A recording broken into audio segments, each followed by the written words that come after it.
Di! Bye po pala. First Merry Christmas. So, ang nabunod ko is, Tatlo. part ng binigyo ko sa Stella. Siyempre, dati.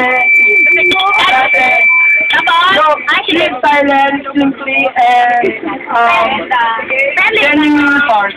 So, then, dati ba nagsulat mo doon sa, introduce something, yellow green.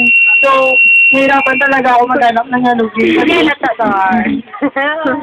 So, may nakita ako, and, so this gift symbolize, diba? My gift is wallet, symbolize na mayaman ka.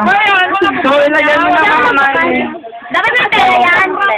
I wish you all the best. Keep it up. More Christmas. Dalawang set ng parangayan. Open! Jen, ito bandiri ay. Jen, thank you. Wait lang. Oh, be? Ito ba? Pakita. Sarah. Wow, lakas. Next!